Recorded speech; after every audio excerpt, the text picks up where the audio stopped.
आखिर कौन है बाबा धीरेंद्र प्रसाद शास्त्री, जानेंगे इस वीडियो में।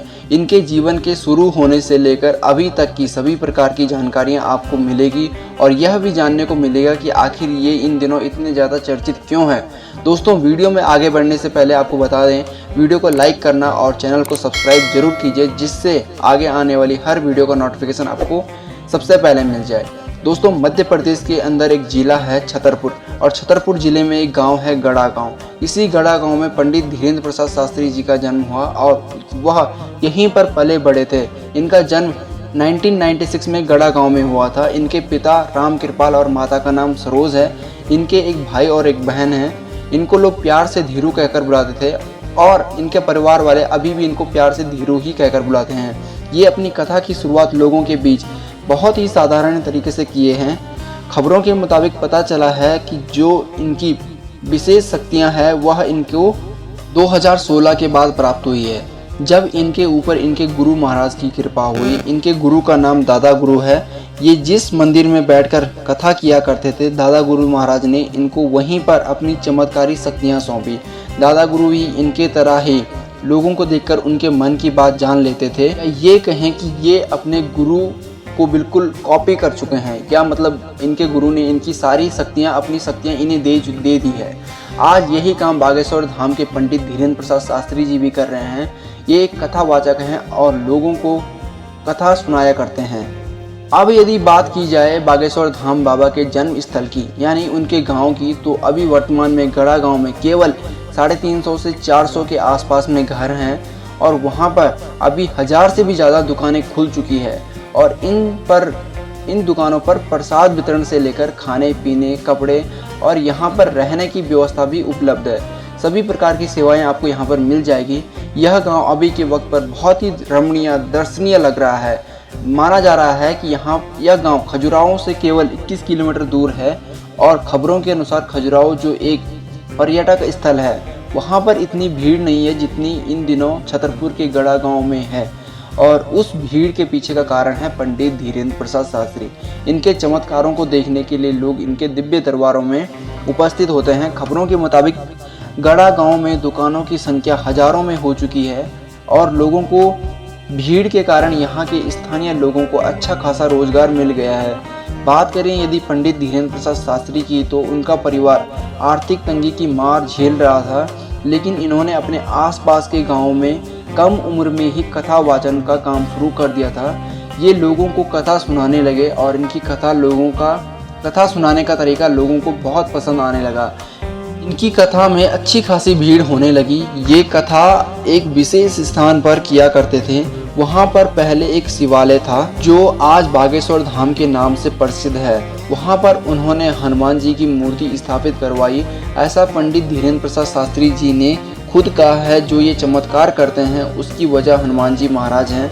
हनुमान जी महाराज की इन पर कृपा है। बागेश्वर धाम अर्जी लगाने की क्या प्रक्रिया है, अब ये भी जान लेते हैं। हम अर्जी लगाने के बारे में आपको इसलिए बता रहे हैं ताकि आपको सब कुछ यहाँ के बारे में डिटेल में पता चल सके।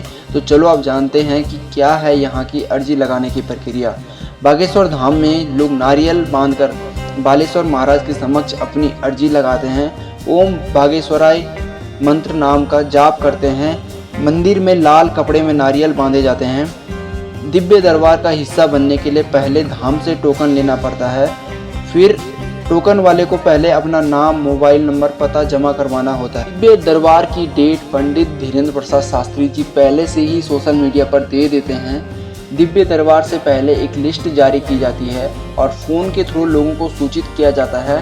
तत्पश्चात धीरेंद्र प्रसाद शास्त्री जी भक्त के मन को पढ़कर समस्या और समाधान पर्ची पर लिखते हैं।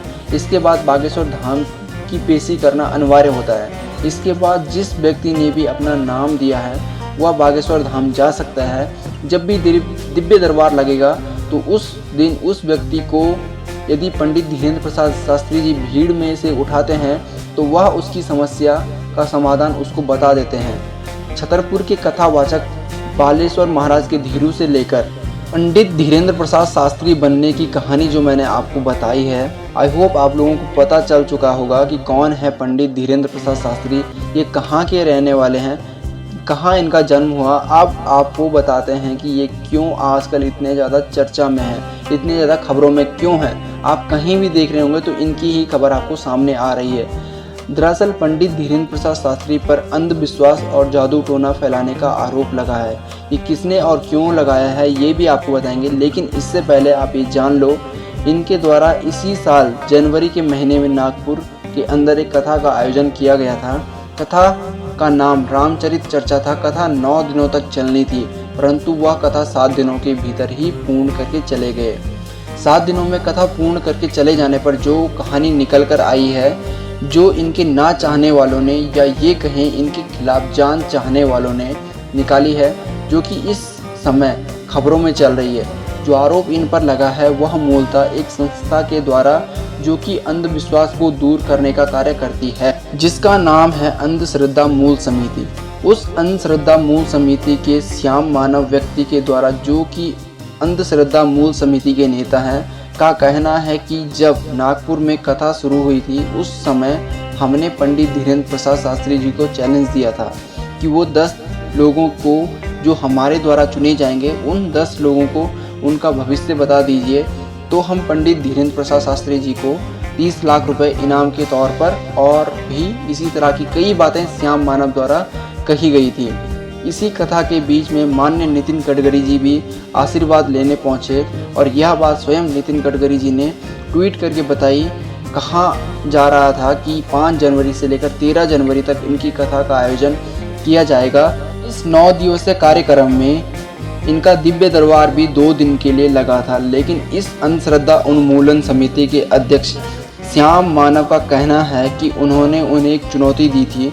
चुनौती ये कि यदि आपके दिव्य दरबार में वाकई में सही है और आप कहते हैं कि आप मन की बात जान लेते हैं या दूसरों के भूत, वर्तमान और भविष्य के बारे में आप बता देते हैं सच, तो हमको 30 लाख रुपए का इनाम देंगे। इसके बाद आपको क्या करना होगा कि आपके पास कमरे में हम 10 चीज़ें रखेंगे। उन 10 चीज़ों को आपको पहचानना है। उन 10 चीज़ों के बारे में आप क्या क्या जानते हो ये सब आपको 2 बार रिपीट करना है। आपकी बताई हुई बातें यदि सत्य निकलती है तो हम आपको 30 लाख रुपए देंगे, लेकिन कंडीशन यह है कि आपको भी 3 लाख रुपए सिक्योरिटी के रूप में वहां पर डिपॉजिट करवानी होगी। ये 3 लाख रुपए इसलिए जमा करवाने हैं आपको, यदि आप शर्त हार जाते हैं तो हम आप यह 3 लाख रुपए रख लेंगे, और यदि आप जीत जाते हैं तो 3 लाख रुपए और 30 लाख रुपए हम आपको दे देंगे। ये चैलेंज दिया गया था इस समिति के द्वारा। इस चैलेंज की जो सबसे बड़ी बात थी वो ये है कि इनका कहना है कि श्याम मानव जी के इस प्रकार के दावे के चलते जो पंडित धीरेन्द्र प्रसाद शास्त्री जी हैं, इन्होंने अपनी कथा 9 दिन के चलते 7 दिनों में ही छोड़कर चले गए। यानी ये कहें कि अपनी कथा को 7 दिनों में ही समाप्त कर चले गए, या ये कहें कि इन्होंने ये चैलेंज स्वीकार नहीं किया।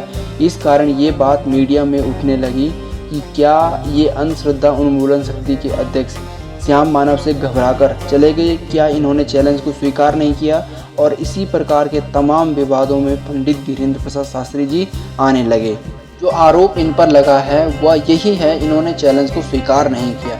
इस बात पर पंडित धीरेन्द्र प्रसाद शास्त्री जी ने कहा है, हाँ यह बात सत्य है कि हम 9 दिन की कथा को 7 दिनों में ही समाप्त करके लौट चुके थे, किंतु जब हम 7 दिनों तक वहाँ थे तब आपने सवाल क्यों नहीं किए।